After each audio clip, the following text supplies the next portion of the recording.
30대들이 10억을 만들 수 있는 것. 어떤 방법이 제일 근본적인 방법이겠습니까? 웬만하면 가능합니다. 그래서 그게 제일 근본적으로 중요한 방법이라고 볼 수가 있고요.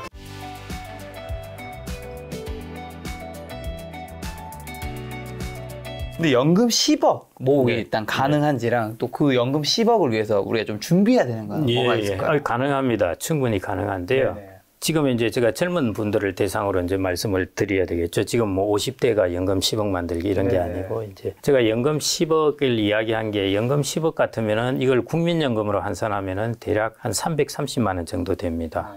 우리가 제일 그 심플하게 여러분들 기억하기 좋은 게 이제 300의 법칙인데요. 내가 돈을 10억을 가지고 있으면은 평생 월 얼마를 받을 수 있을까? 물가 상승률만큼 내 소득이 증가. 자산 10억이요? 예. 그러면 10억 나누기 300 하면은 그게 월 330만 원 정도 나오고요. 그 다음에는 내가 월 300만 원을 받는 것에 자산의 가치는 얼마 될까 하면은 곱하기 300 해주면은 그게 이제 또다시 자산이 이제 10억이 이렇게 나옵니다. 대충 그렇게 계산해도 실제로 시뮬레이션을 해보면은요, 실제로 10억 가지고 있으면은 우리가 국민연금 330만 원 정도 갖고 있는 효과가 있거든요. 그래서 아까 지금 기준으로 하면 아까 330만 원 같으면은 서울 지역의 부부의 적정 생활비 정도가 됩니다. 그렇죠. 예, 그래서 그 정도 이제 자산을 모으는데요.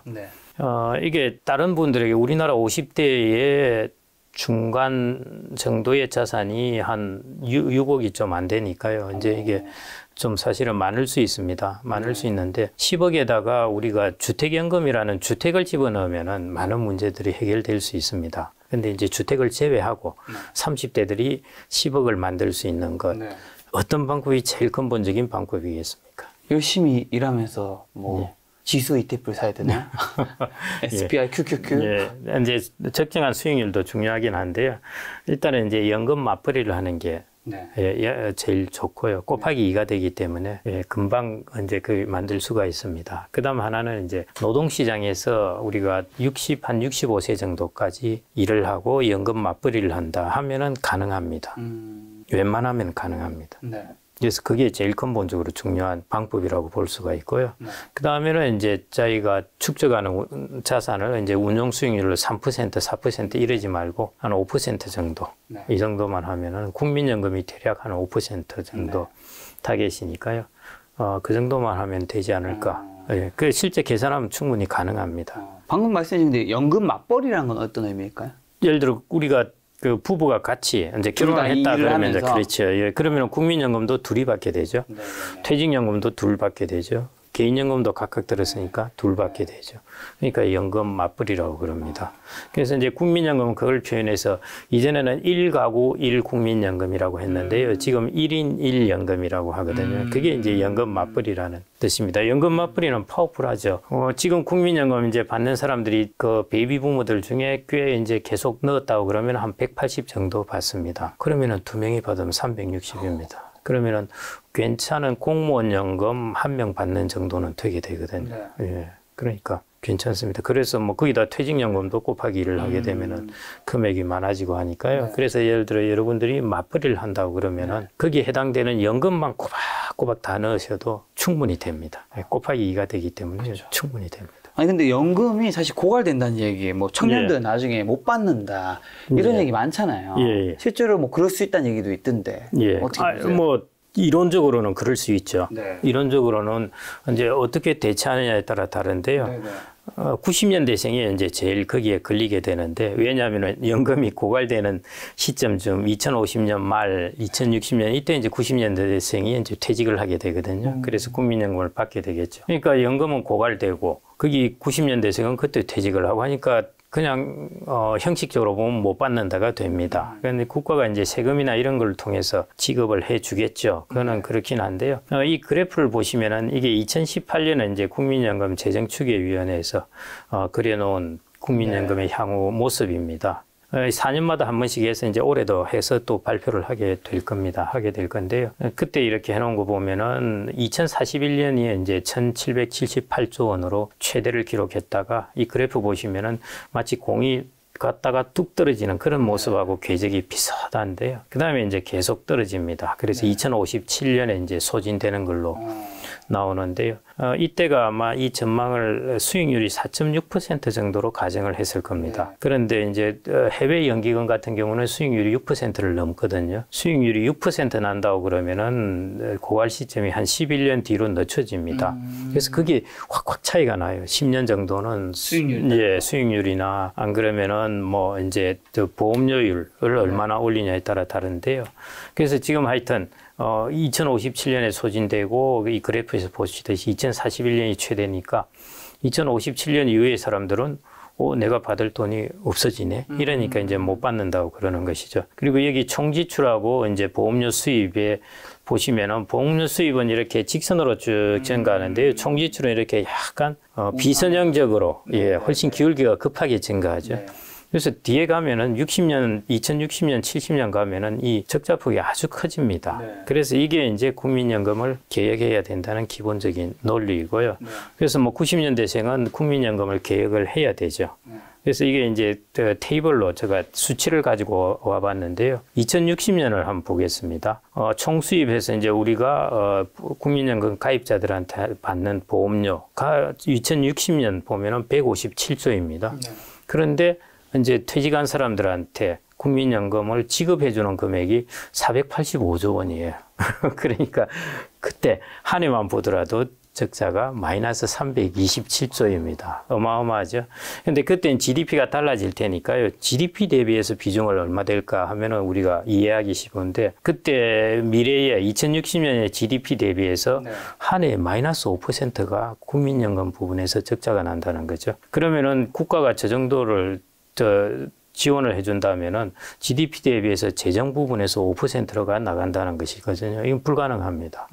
다른 부분에 적자하고 감안하면은 재정 적자가 이렇게 커서는 국가가 지속되기 어렵거든요. 그러면은 이제 부가방식 비용률이라고 제가 써놓은 것인데요. 이거는 뭐냐면은 국민연금 가입자가 그러면은 얼마의 세금을 내면은 얼마의 돈을 내면은 이 지출을 충당해 줄 수 있을까 보면은 26.8%입니다.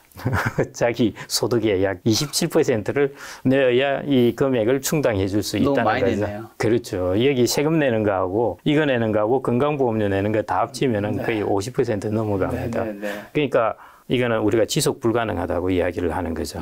그래서 이제 국민연금 계획이 이제 좀 이루어져야 되는 부분이고요. 그래서 그런 부분은 이제 논의를 해가야 됩니다. 그럼 앞으로 이제 2060년 한 40년 후지 않습니까? 이 사실은 40년 후의 미래는 지금으로서는 불투명한 게 진짜 많죠. 그래서 여러분들은 보시면은 지금부터 2060년의 미래는 저럴 거다 하고 겁을 내시는 게 아니라 미래는 만들어 가야 되는 겁니다. 저러지 않게 만들어 가 가지고요.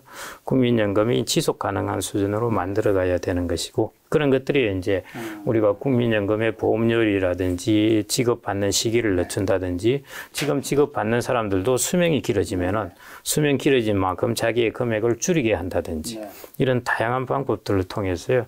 이런 부분을 이제 지속 가능하게 만들어야 됩니다. 그래서 결론적으로 이제 이 수치대로 본다면은 사실은 지속 불가능합니다. 그렇죠. 그렇지만은 미래는 만들어가는 것이기 때문에요. 지금부터 계획을 통해서 만들어가서 결국 나중에 이제 국민연금이라는 공적연금은 제일 퀄리티가 좋은 연금입니다. 평생토록 주죠. 물가에 연동되죠. 국가가 보장을 하는 거죠. 그렇기 때문에 이 부분은 충실히 해놓는 게 좋습니다. 20대, 30대는 국민연금의 개혁에 대해서도 좀 더 적극적으로 참여를 하셔야 되는 것이고요. 그래서 여기서 보는 이 그래프를 2050 지금 7년에 뚝 떨어지는 게 아니라 이게 좀 더 천천히 떨어지게 해가지고요. 나중에 좀 지속 가능하게 만들어서 총지출과 보험료 수입의 차이도 이제 줄여 나가야 되고. 지금 이게 수익률에 따라서 어떻게 되든 간에 어쨌든 언젠가는 소진되는 거는 거의 확실한 거잖아요. 그 제도에 따라 달라집니다. 늦어지긴 하겠지만.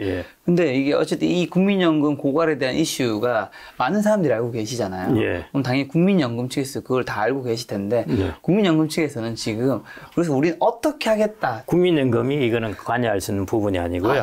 이거는 국회나 저번에 한번 그랬지 않습니까? 전 정부에서 국민연금 그리고 또 이런 곳에서 해서 안을 냈었죠. 국민연금에서 최종적으로 1, 2, 4만 뭐 해가지고 냈는데 그게 정치적으로 채택이 안 되니까 그걸로 끝나게 되는데 결국은 이제 이런 걸 개혁하고 하려면은 이제 전 국민이 동의를 하고 네. 국회가 그런 부분을 이렇게 부담을 해 가야 됩니다. 현재까지 나온 안 중에 가장 좋은 안은 어떤 건가요? 좋은 안이라고 하면 그걸 이미 채택했을 텐데요. 네. 이제 그런 부분은 넣을 수가 없고 뭐 여러 가지 안들이 있습니다. 이제 첫째, 공적연금은 다 하나로 통합하자. 그러니까 공무원연금, 군인연금, 국민연금, 사학연금 다 통합하자. 통합해서 똑같은 지급률로 만들자.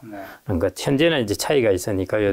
이런 것들을 이제 좀 시간을 두고 가면서 이제 통합하자는 게 이제 그런 이야기가 있고요. 그 다음에 이제 결국은 이제 보험료율을 좀 높여야 되는 거죠. 보험료를 높여야 되는. 예. 그 다음에 이제 기대 수명이 길어진 만큼 받는 사람들이 금액을 조금씩 줄여 나가야 된다. 예. 너무 이제 자기의 받는 배율이 높아지니까. 기대 수명이 이제 독일이나 유럽 같은 경우에는 지금 이제 우리 기대 수명이라는 데이터가 있거든요. 이 기대 수명이 자꾸 한 10년이 길어졌다 하면은 거기에 안분해서 조금 금액을 이제 줄여 나가자는 것이죠. 그렇게 해서 이제 받는 사람이 좀 적게 받게 하고 내는 사람도 조금 더 내게 하고 그 다음에 이제 국민연금을 공적연금을 다 통합해서 좀 효율적으로 관리를 하고 이런 부분들이 이제 지금 안들로 나와 있는데요. 이제 이런 부분에서 지금 기존에 50대 이상 이런 사람들이 중년층들이 이제 논의에 참가하는 것도 당연히 중요한데 결국은 이제 가장 당사자인 젊은 사람들 또 여기 논의에 좀 적극적으로 참여해서 국민연금은 이제 만들어가야 되고요. 그리고 이제 이게 고갈된다는 걸 자꾸 두려워하는데 많은 나라들이 이미 이 시기를 겪었기 때문에요. 겪어서 적립금을 가지고 주는 것이 아니라 그냥 세금으로 이렇게 지급해 주는 경우가 많습니다. 그래서 우리나라도 그 길을 아직은 뭐 한 40년 이상 남아 있으니까요. 그 이후에 이제 그런 길을 겪게 되겠죠. 그런 길을 겪게 되는데 이렇게 너무 크게 폭이 나면은 국가가 그렇게 감당할 수 없으니까 지금은 이제 조정을 해 나가자는 것입니다. 2070년만 이대로 간다고 한번 보십시오. 총수입이 200조인데 총지출이 713조에서 한 해 500조라는 건 못 견디죠. GDP의 6%인데. 확실한 건 국민연금 앞으로 더 많이 낼 확률과 그다음에 덜 받아갈 확률이 높아진 건 확실하겠네요. 예, 제도 자체를 또 바꿀 수도 있습니다. 아주 이제 기초적인 부분을 국가에서만 담당하고 나머지는 또 뭐 이제 마치 지금의 DC형처럼 저희가 적극적으로 운용을 한다든지 뭐 이런 식으로 또 바뀔 수 있고요. 뭐 제도의 이제 변화 부분은 아직 계속 남아 있을 텐데 아마 지속 가능하게 제도는 바뀔 수밖에 없을 겁니다. 그래서 이 40년 후의 미래를 보고 지금 의무가입인 이 부분에 대해서 너무 의무가입이라서 어차피 해야 됩니다. 네, 그렇죠. 그래서 그런데 너무 스트레스 받지 마시고 이런 부분은 해놓으시면서 제도를 미래를 만들어 나가는 것. 그게 필요하지 않을까 싶습니다. 알겠습니다. 또 국민연금 외에도 다른 연금들이 있는데 국민연금, 퇴직연금, 개인연금의 차이점과 뭐 특징이 있다면 좀 어떤 게 있을까요? 국민연금 차이점, 특징. 국민연금은 제일 제가 퀄리티가 좋다고 지금 현재로서는 퀄리티가 좋다고 말씀드리는 이유가 국가가 이제 지급을 뭐 거의 보장하죠. 100%는 아닌데요. 이 정도면 거의 보장한다고 보시면 될 것 같고 그 다음에 이제 물가에 연동해서 연금액을 증액시켜 주는 것입니다. 종신토록 주는 것이고 그래서 퇴직연금이나 이런 것은 이제 우리가 펜션과 애뉴이티라는 말을 하는데요. 펜션은 연금의 제도 같은 경우입니다. 퇴직연금 할 때 예를 들어 리타이어먼트 펜션이라든지 뭐 이런 식으로 이야기를 하거든요. 애뉴이티는 우리가 이걸 이제 연금으로 해서 받아오는 겁니다. 근데 퇴직연금이나 개인연금은 보험사에 가입한 거 제외하고요. 자기가 가입하고 나서 나중에 퇴직할 때 찾으면 목돈으로 찾습니다. 연금이 되어 있는 게 아니라요. 거기서 자기가 연금을 만들어야 되죠. 근데 국민연금은 아시다시피 지금 뭐 이제 베이비 부모들 같은 경우는 당신이 연금을 받을 때는 180만 원 월 받을 것이다 하는 걸 알려주지 않습니까? 그래서 이건 바로 연금으로 연결이 됩니다. 그래서 국민연금은 다른 퇴직연금이나 개인연금하고는 완전히 다른 특징을 좀 갖고 있고요. 그러니까 첫째 물가에 연동되고 두 번째 종신토록 지급하고 국가가 보정하고 연금액이 사전에 정해져 있다는 거죠. 일종의 defined benefit인데요. 내가 받을 것이 정해져 있는 것입니다. 그게 이제 국민연금의 특징이라고 볼 수 있고요. 그 다음에 이제 그 퇴직연금이나 개인연금 같은 경우에는 일단 그 물가에 연동되는 연금도 아니고 이것은 자기가 연금을 자기가 만들어야 된 부분입니다. 그냥 목돈으로 내가 노후 준비를 위해서 목돈으로 자산을 축적하는 것 이것이라고 보시면 될 것 같고요. 그 중에서도 퇴직연금은 의무적으로 국가가 근로자들에게 이제 그 사용자에서 가입을 사용자가 하게 해주는 것. 네. 그게 이제 퇴직연금이고요. 개인연금은 자기가 해도 되고 안 해도 되는데 그렇죠. 했을 경우에는 세제 혜택을 받을 수 있다. 네. 이런 것들이 이제 차이점이라고 보시면 되겠습니다. 5층 연금 체계 활용하는 방법은 어떤 거 얘기일까요? 5층 연금은 네. 이제 3층 연금이라고 하기도 하고 하는데요. 우리나라 연금 체계를 한번 제가 이게 보여드리는 게 이제 제일 그래프로 보여드리는 게 제일 나을 것 같은데요. 연금이 이제 우리나라는 이렇게 체계가 돼 있다고 보시면 되는데요. 네. 여기서 이제 제가 LL 로비층 내지는 뭐 지하층이라고 보시면 될 텐데. 기초연금 부분하고 이제 공적연금 있는데 이걸 일컬어서 우리가 국가 보장하는 것이라고 하고요. 그다음에 퇴직연금은 기업이 보장하는 것. 네. 그다음에 연금저축하고 연금보험. 연금보험이라는 것은 우리가 보험사에 넣는 이제 그 비과세 저축이라든지 이런 것입니다. 세제 비적격이라고 그러는데요. 네. 이것은 이제 자기가 보장하는 것. 그리고 마지막 5층의 주택연금은 주택을 가지고 보장되는 네. 것 이렇게 보시면 될 것 같습니다. 이렇게 이제 나눠져 있는데 기초연금은 신경 쓰실 필요 없고요. 지금 여러분들이 돈을 내고 말고에 관계없이 나중에 노후에 돈이 있느냐 없느냐로 국가가 결정해서 주는 것이기 때문에 이것은 이제 제외하시고 여러분들이 준비를 통해서 하는 것은 1층부터 5층입니다. 그래서 이쪽에 여러분들이 이제 공적연금 이거는 국가가 보장하는 것, 네. 그다음에 퇴직연금 이것은 이제 8.33%나 들어갑니다. 그리고 이제 자기 퇴직연금도 의무적인 거죠. 근데 자의적으로 여러분들이 결정하셔야 될 것은 내가 DB를 할 것인가, DC를 할 것인가. 그다음에 DC를 한다면은 내가 투자 자산을 얼마나 할 것인지, 어떤 펀드를 할 것인지, 뭐 이런 것들을 결정해야 되는 것이고요. 그 후에 가입은 의무적으로 하게 되어 있습니다. 그다음에 이제 자기 보장에 해당되는 연금저축, 우리가 세액공제되는 것, 연 700만 원까지 세액공제된다 하고 하는 것, 이것 같은 경우에 이제 자의적으로 해도 되고 안 해도 되니까요. 네. 저는 뭐 이것은 우선적으로 저축을 한다면은 반드시 이것을 먼저 하라고 말씀드리고 싶은데요. 네.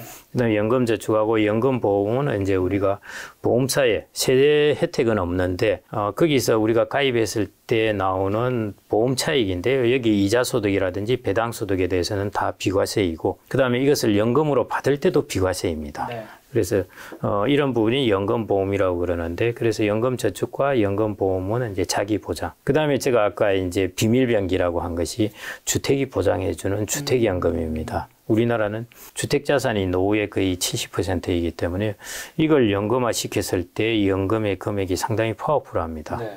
그래서 이런 이제 5층 체계를 갖고 네. 연금을 보시면 되겠습니다. 그래서 내가 이 5층 체계를 통해서 다 받을 수 있는 것들이 얼마나 될까 이렇게 계산해 보시면 될 것 같습니다. 자, 그럼 연금의 종류가 좀 생각보다 좀 많은데 예. 추천한 연금 가입 순서랑 뭐 포트폴리오 같은 게 있으실까요? 퇴직연금 같은 경우는 뭐 어차피 의무적으로 가입해야 되니까요. 네. 이제 개인연금이 사실은 제일 복잡합니다. 네. 복잡하기 때문에 개인연금이 이제 3층, 4층에 해당되는 건가요? 예, 맞습니다. 네. 자기 보장이죠. 개인이 자기 보장을 하는 것인데 제도도 조금 복잡한 게 있습니다. 네. 그래서 여기에 관련된 것만 뭐 한 두세 가지 좀 말씀드리고 싶은데요. 네.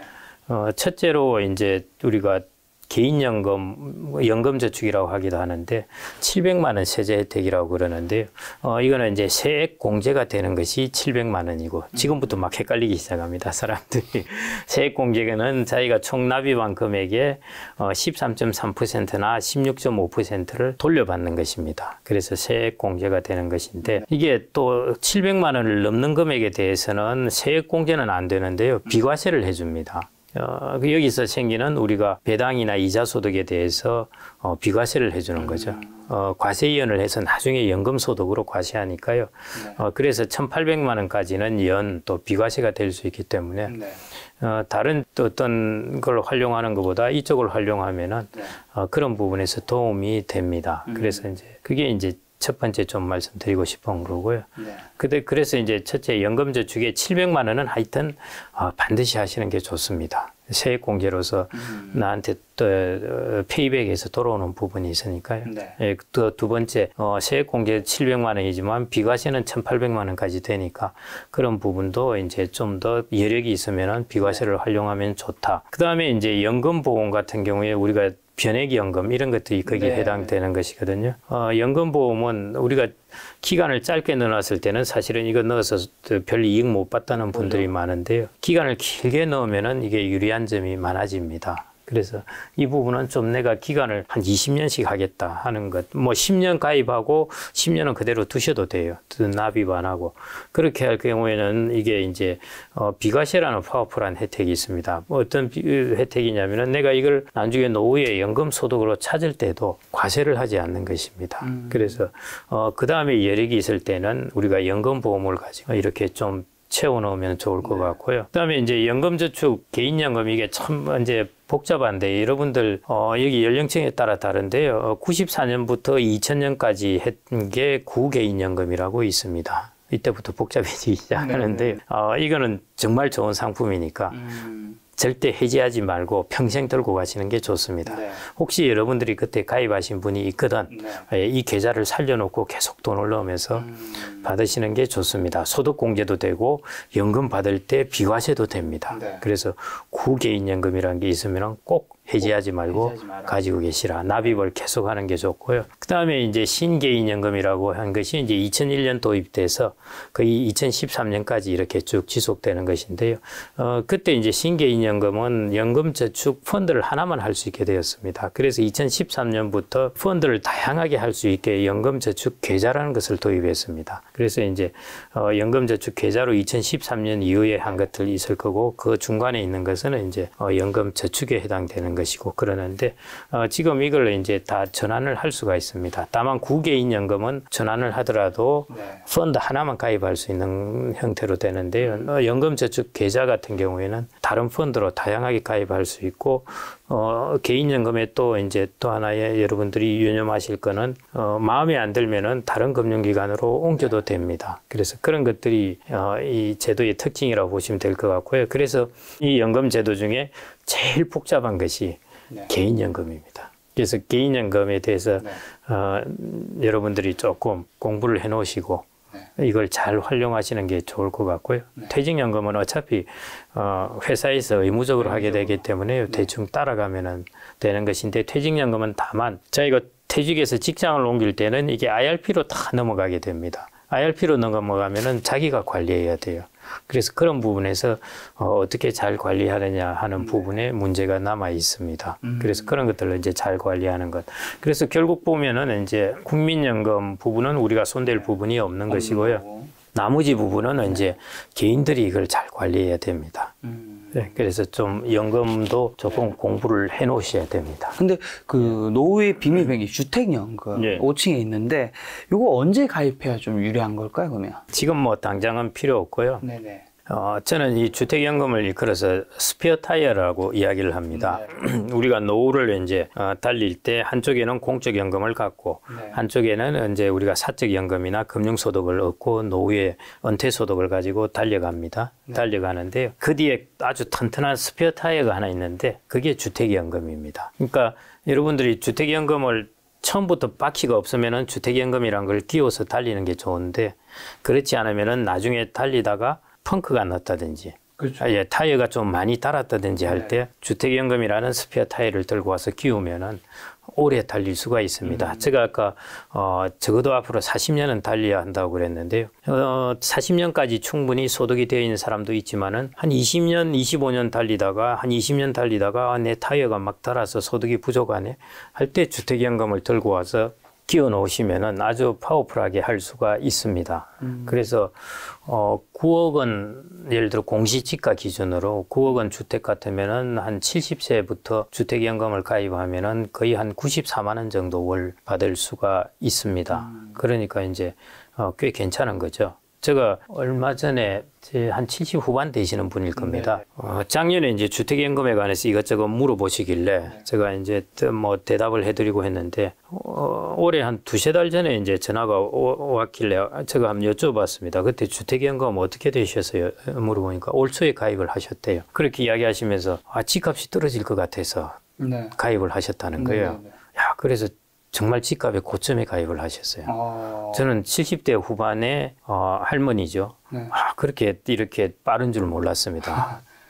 그냥 주택연금을 가입했다가 아니라 집값이 떨어질 것 같아서 가입을 했다는 것은 주택연금의 특징을 알고 계신다는 거거든요. 어떤 특징인 거죠? 뭐냐면 가입할 시점에 주택 가격을 기준으로 연금액이 산정됩니다. 평생 동안요. 그러니까 내가 가입 시점이 되게 중요한 거군요. 그렇죠. 그런데 평생 동안에 이 가격이 적용이 되는 것이거든요.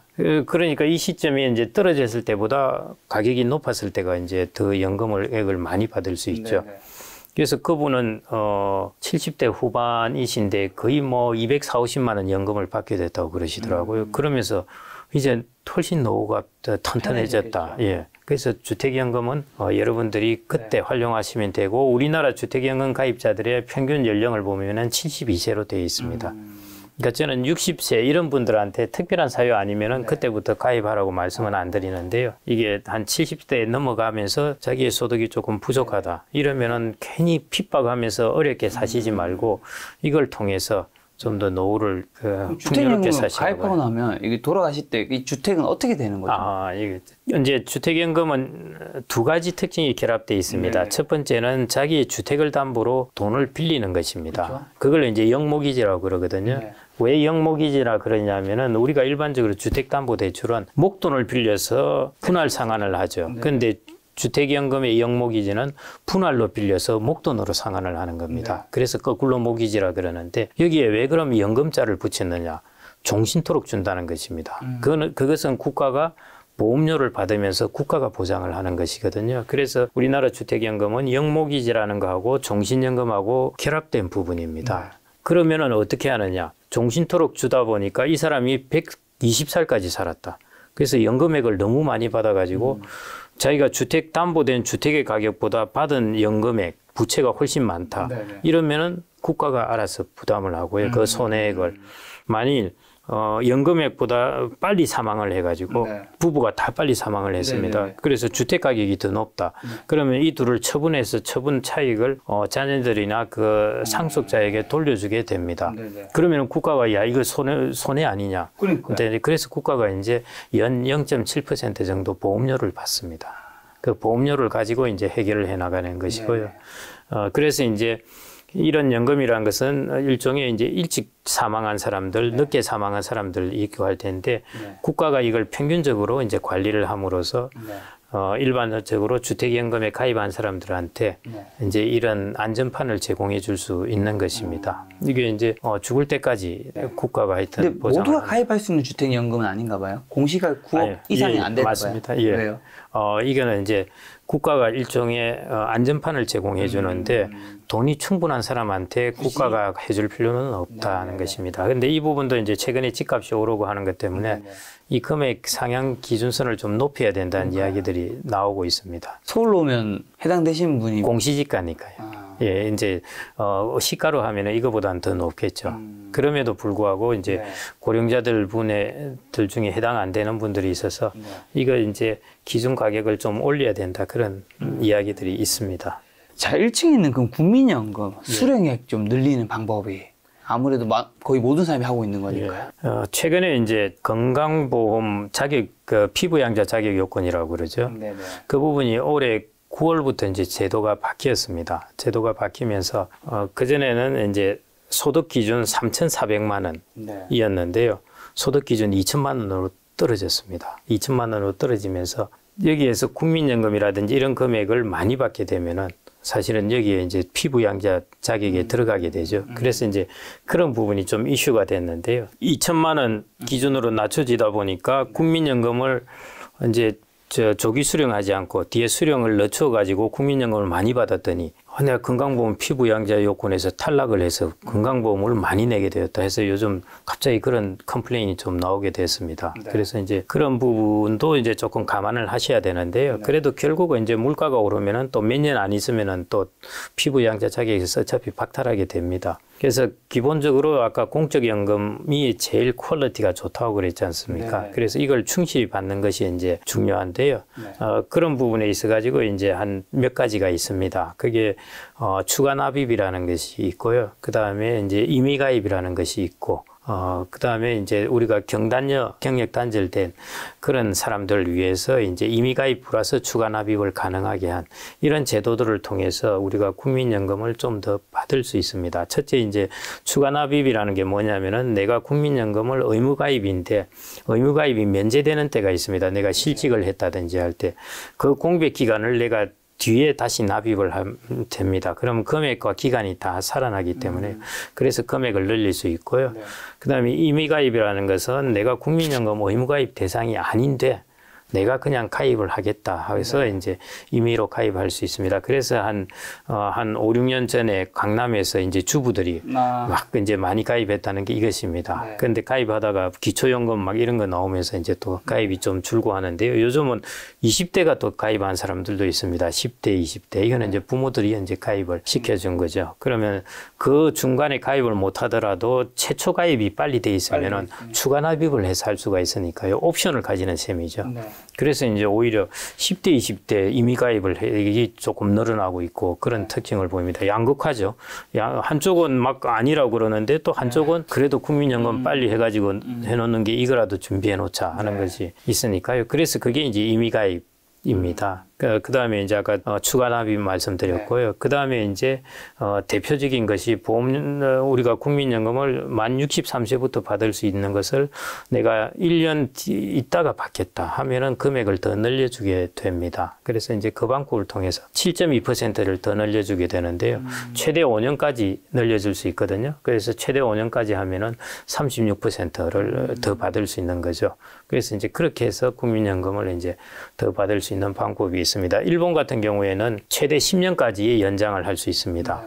내가 65세 수령일이다 하면은 75세까지 안 받고 있으면은 일본은 우리나라보다 연 8%를 더 주기 때문에 10년 뒤에 받으면은 연금을 80%를 더 받게 됩니다. 그래서 그게 이제 일본의 방식인데 우리나라는 5년이고 연 7.2% 해서 이제 더 받게 되는 것입니다. 그래서 그런 방식을 통해서 이제 국민연금의 수령액을 조금 늘리는 것, 그런 것들이 가능합니다. 그건 가급적이면 미루는 게 급하지 않다면 예. 좋겠네요. 그게 이제 아까 얼마 전에 제 친구가 이제 회갑을 맞이해서 나 회갑 기념으로 국민연금 조기 수령하려고 가겠다. 3년을 먼저 수령하거든요. 네. 그 왜 그러냐면 아까 말씀드린 게 그것입니다. 건강보험 피부양자 자격 요건에 소득이 많으면 안 되니까요. 네. 그래서 국민연금 소득이 거의 들어가거든요. 네. 그래서 이제 이런 부분을 이제 소득을 좀 낮추기 위해서 조기 수령하면 금액이 감액되니까요. 적게 받는 부분이 있고 또 하나는 뭐 미래 국민연금 내 금액이 줄어들 거라고 미리 받는 게 낫다고 생각해서 조기 수령하기도 하고 그러는데요. 이제 연기 수령하는 걸 저는 권합니다. 사실은. 그런데 건강보험공단에서 이번에 3,400만 원 요건을 소득 요건을 2천만 원으로 강화하는 바람에 네. 연기 수령했다가 피부 양자 요건에 자격을 박탈당해 가지고 건강보험료를 내게 되었다는 그런 분들이 좀 있어서 네. 그렇기는 한데요. 그래도 몇 년 지나면 비슷해지기 때문에 네. 저는 연기 수령을 하는 게 네. 오히려 나을 것 같고요. 그러면은 연금이라는 것은 연금보험이라고 우리가 보통 이름 붙이거든요. 네. 그러니까 뭐에 대한 보험이냐 하는 것 같으면은 수명 리스크에 대한 보험입니다. 수명 리스크라는 것은 내가 의외로 오래 살았을 때 그때에 대한 보험이니까요. 노후에는 자기가 자산 관리하기 힘듭니다. 나이 80대에서 어떻게 자산 관리를 합니까? 그래서 자동으로 들어오는 돈으로 하게 되는데 그게 이제 연금입니다. 그래서 따박따박 연금 소득을 이제 많이 만들어 놔야 되는데 그러려면 국민연금을 초기에는 자기가 금융자산을 운용을 해서 수익을 내고 그리고 후기에는 국민연금과 같이 자동으로 들어오는 소득으로 내 노후의 소득을 마련하는 게 좋습니다. 그래서 저는 뭐 국민연금도 수령을 연기하는 것, 그게 이제 저는 그렇게 추천을 드립니다.